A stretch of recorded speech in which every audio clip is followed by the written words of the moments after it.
Welcome everybody. It's a great turnout today, over 35,000 unionists and families here today to send John Howard a message.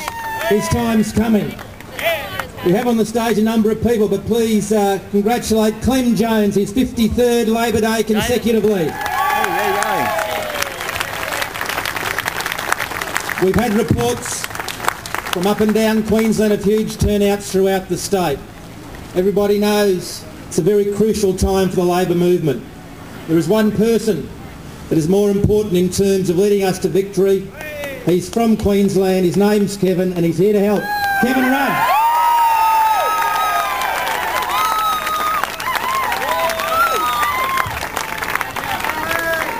Well, I am Kevin, and I'm back in Queensland, and I'm back here to help.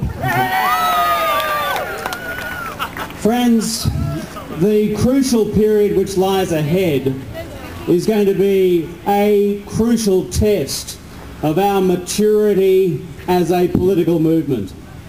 We face a critical and crucial next 6 months. We face a crucial and critical period ahead where we must exhibit discipline and determination in order to deliver political victory for the Australian Labor Party.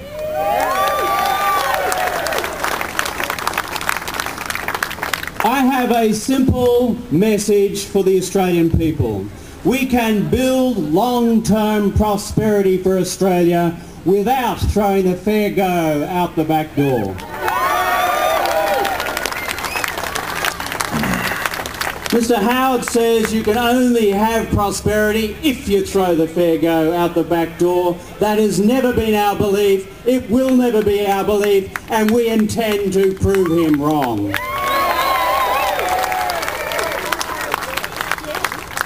For us and our movement, the fair go has been the core of what we have stood for decades past. It is our galvanising value. It is the value we take decades into the future. Prosperity and the fair go working hand in hand. For families, for businesses, for communities, for our country, for our future. That's the Labor message. That's the Labor message that will prevail.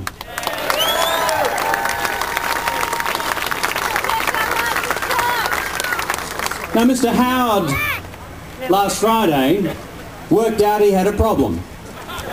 Mr. Howard last Friday worked out he had a very big problem. And last Friday, Mr. Howard said, finally, that the laws that he has so passionately defended up and down this country for the last year and more were in fact laws which he's admitted by his very actions are unfair. Mr. Howard has told us for a year that's perfectly fair. Then he tries to turn turtle. He tells us for a year that his industrial relations laws are necessary to build jobs. Then he turns turtle. What has changed in the last 12 months? I tell you what has changed, friends. The fact we have an election within the next 4 months. That's what has changed. Mr. Howard's script on industrial relations now reads like this. He will offer you a fake safety net, a fake safety net full of holes, and a fake safety net full of holes to be enforced by a fake independent umpire. That's Mr. Howard's script. That script will not prevail.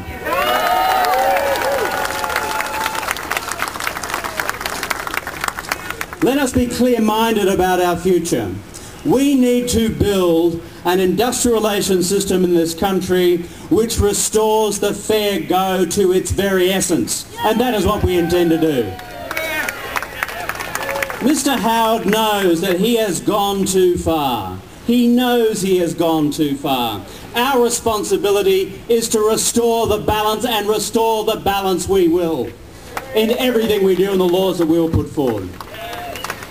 Friends, the challenge which lies ahead of us is this: to build a modern industrial relations system for Australia which gives business a fair go, which gives working families a fair go, which restores the balance, and which provides that opportunity for working families right across this country, and that is what we intend to do.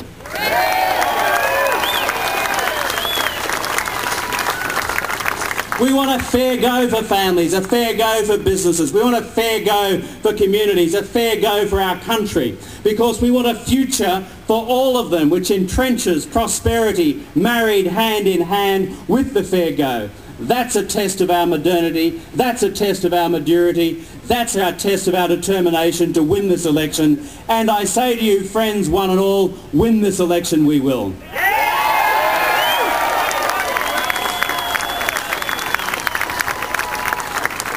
I conclude by this.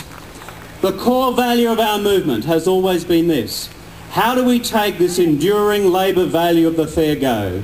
Fairness and a fair go for working families. A value which has been with us for decades past and which guides us into the decades of the future. How do we take that value of the fair go and apply it to the circumstances of our modern economy? The challenge of each Labor government and each alternative Labor government has been that. And that is our challenge today. To take that fair go and replace it into the heart of our industrial relations system, providing flexibility, providing fairness. We can do this. We cannot pretend that we can somehow restore a bygone era. We can't. But we can make sure that the fair go is there, shining forward into the future, providing hope and opportunity for all working families everywhere to build their prosperity, to make sure there's a fair go, and that is what we'll do with this election, and we need you to help us get there this October. And I know, and I have every confidence in my being, you'll be with us right through to that day. I thank you one and all.